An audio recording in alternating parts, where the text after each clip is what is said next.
একটি স্থানে ছোট্ট একটি পরিবর্তন পরবর্তীকালে অন্য কোনো জায়গার বড় ধরনের ঘটনার জন্য দায়ী হতে পারে। উদাহরণ হিসেবে বলা হয়ে থাকে কোথাও প্রজাপতির ডানা ভেঙে পড়েছে, তা থেকে পরবর্তীকালে অন্য কোথাও হারিকেনের মতো ঝড়েরও সৃষ্টি হতে পারে। আমেরিকান গণিতবিদ ও আবহাওয়াবিদ এডওয়ার্ড লরেন্স বাটারফ্লাই ইফেক্টকে জনপ্রিয় করেছেন। এটি মূলত আবহাওয়া বিষয়ক কাজের সঙ্গে সম্পর্কিত। প্রজাপতির ডানা থেকেই এর নাম হয়েছে বাটারফ্লাই ইফেক্ট।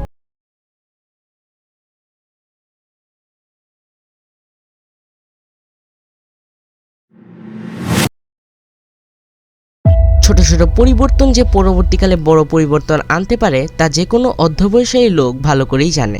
সময়ের পরিক্রমায় বাটারফ্লাই ইফেক্ট শব্দযুগল জনপ্রিয়তা পেয়ে যায়। 2004 সালে দ্য বাটারফ্লাই ইফেক্ট নামে একটি চলচ্চিত্র মুক্তি পায়। বাটারফ্লাই ইফেক্টের মতোই সমাজে আরও কিছু ইফেক্ট দৃশ্যমান হচ্ছে। কোনো একটি ঘটনা ঘটলে কাছাকাছি সময়ে একই ধরনের অনেকগুলো ঘটনা ঘটতে দেখা যায়। Media effect, cultivation theory, social action theory সহ নানা তত্ত্বের মাধ্যমে এর ব্যাখ্যা দেওয়ার চেষ্টা করা হয়। এইরকম ঘটনার পুনরাবৃত্তির পেছনে কোন ধরনের মনস্তত্ত্ব কাজ করছে তা নিয়েও গবেষণা চলছে। বাটারফ্লাই ইফেক্ট বলতে বোঝায় আপনি অতীতে যত ক্ষুদ্র পরিবর্তনই আনেন না কেন, আপনার ভবিষ্যতে অনেক বড় ধরনের পরিবর্তন আসবে।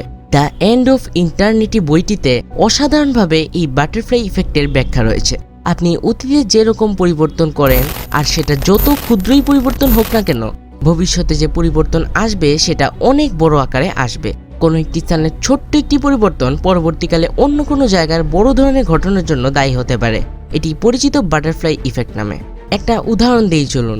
29শে ডিসেম্বর 1972 জনাকীর্ণ হলরুমে অনেকটা চিন্তাগ্রস্ত মনে প্রবেশ করলেন professor Edward Lawrence. American association of advancement of সায়েন্সের 139তম অধিবেশনের অন্যতম বক্তা তিনি। অথচ এখনও তিনি তার বক্তৃতার টাইটেলটি এখনও ঠিক করতে পারেননি। শেষমেশ তিনি তার বক্তব্যের টাইটেলে একটি প্রশ্ন ছুড়ে দিলেন, যদি ব্রাজিলে কোনো একটি প্রজাপতির ডানা ঝাপটায় তবে সে কারণে টেক্সাসে টর্নেডো হতে পারে কিনা। প্রশ্নটি শুনে এই আবহাওয়াবিদ ও গণিতবিদকে অনেকেই মানসিক বিকারগ্রস্ত মনে করেছিলেন, কিন্তু লরেন্স তার বাটারফ্লাই ইফেক্টকে ঠিকই জনপ্রিয় করে তুলেছিলেন। তার মতে পরিবেশের বা আবহাওয়ার সূক্ষ্ম কোনো পরিবর্তন পরবর্তীতে বড় ধরনের প্রাকৃতিক পরিবর্তন বা দুর্যোগের কারণ হতে পারে।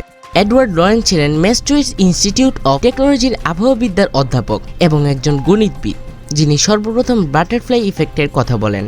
তিনি মূলত এই দুটি বিভাগকে অর্থাৎ আবহাওয়াবিদ্যা এবং গণিতকে একীভূত করেন এবং কেওস থিওরি প্রতিষ্ঠিত করেন। 1950 সালে তিনি আবহাওয়ার পূর্বাভাস দেওয়ার জন্য নতুন পদ্ধতির সন্ধান করছিলেন, কারণ সাধারণ যে মডেল ছিল তাতে সঠিক পূর্বাভাস দেওয়া ছিল খুবই চ্যালেঞ্জের।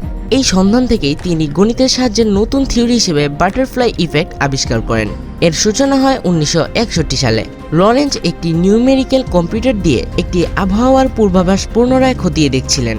তিনি তার কাগজের ফাইল থেকে যাবতীয় ডেটা কম্পিউটারে লেখার সময় দশমিকের পর 6টি সংখ্যা না দিয়ে তিনি দিয়েছিলেন 3টি সংখ্যা।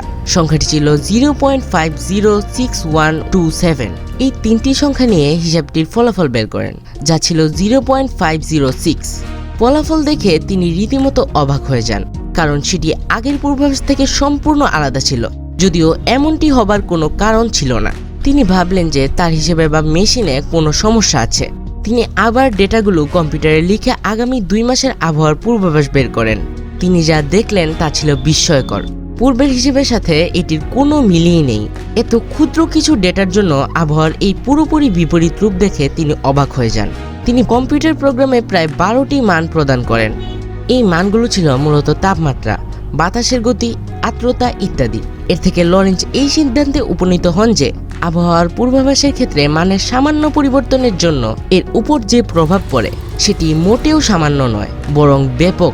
এভাবেই জন্ম নিল বাটারফ্লাই ইফেক্ট নামক বিশৃঙ্খলা তত্ত্ব বা কেওস থিওরি।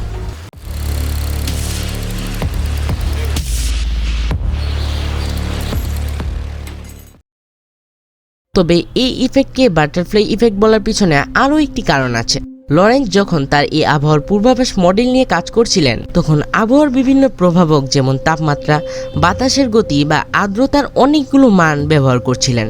আবহাওয়ার পূর্বাভাস দিতে তিনি যে সকল সংখ্যা ব্যবহার করতেন সেগুলো সাধারণত দশমিকের পর 6 ঘর অবধি নিতেন, কিন্তু একদিন সময় বাঁচানোর জন্য তিনি দশমিকের পর 3 ঘর নিলেন।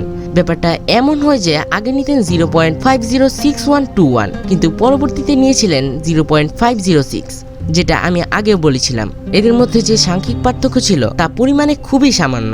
মানে 0.000127। আর এখানে আরেকটা কথা বলে নিই যে 0.001217 সংখ্যাকে 0 এর সমতুল্য মনে করা হয়, কিন্তু এই সামান্য পার্থক্যে ঘটল বিপত্তি। এই দুই ক্ষেত্রে আবহাওয়ার পূর্বাভাসে ছিল অনেক বড় রকমের ফারাক, এমনকি আবহাওয়ার পূর্বাভাসের গ্রাফ দুটিতেও ছিল বড় ধরনের পার্থক্য। ব্যাপারটা অনেকের কাছেই সাধারণ বলে ঠেকতে পারত, কিন্তু লরেন্স এটিকে সাধারণভাবে নেননি। তিনি লেগেছিলেন এর আসল কারণ জানা পর্যন্ত। লরেন্স গ্রাফগুলোর হেরফের লক্ষ্য করছিলেন, বারবার সামান্য পরিবর্তন করে গ্রাফে আনছিল বড় ধরনের হেরফের। এত কিছুর পর লরেন্সের উপলব্ধি হলো, আমরা প্রতিনিয়ত যে সকল ছোটখাটো ভুল করে থাকি, হয়তোবা এগুলোর প্রভাবে অন্য কোনো প্রান্তে ঘটে যায় বৃহৎ কোনো পরিবর্তন বা বিশৃঙ্খলা।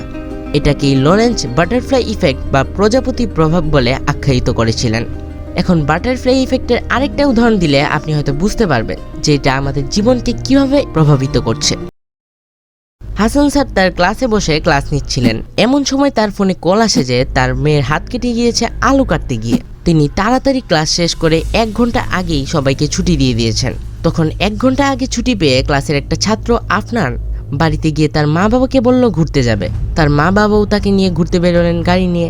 ঘোরাঘুরি শেষ হওয়ার পর যখন তারা বাসায় ফিরছিল, তখন তাদের কার অ্যাক্সিডেন্ট হয়। সেখানে আফনানের একটি পা ভেঙে যায়, যদিও তার মা বাবার তেমন একটা সিরিয়াস ইনজুরি হয়নি। এবার একটু লক্ষ্য করুন, এত বড় ঘটনা ঘটতই না যদি হাসান স্যারের মেয়ের হাত না কাটতো। স্কুলও আগে ছুটি হতো না, আপনারও বাড়ি ফিরতো না, আর ঘুরতেও বের হতো না, আর এত বড় একটা অ্যাক্সিডেন্টও হতো না। তার মানে এই দাঁড়ালো যে যদি শুরুতে হাসান স্যারের মেয়ে হাত না কাটতো, তাহলে এই কার অ্যাক্সিডেন্টটাও হতো না। তার মানে বুঝলেন তো এডওয়ার্ড লরেন্স কেন বলেছিলেন, যদি ব্রাজিলে কোনো একটি প্রজাপতি ডানা ঝাপটায় তবে সে কারণে টেক্সাসে টর্নেডো হতে পারে। যদি কোনো ভুল করে থাকে তাহলে কমেন্টে জানান। যদি ভিডিওটা ভালো লাগে তাহলে ভিডিওটিতে একটি লাইক দিন। চ্যানেলে নতুন হয়ে থাকলে সাবস্ক্রাইব করে পাশে থাকা বেল নোটিফিকেশন বাটনটা অন করে দেবেন। আর আপনি যদি অলরেডি সাবস্ক্রাইব করে থাকেন তাহলে আপনাকে অনেক অনেক ধন্যবাদ। আবার দেখা হবে নেক্সট এপিসোডে। ততক্ষণ পর্যন্ত ভালো থাকবেন। ধন্যবাদ।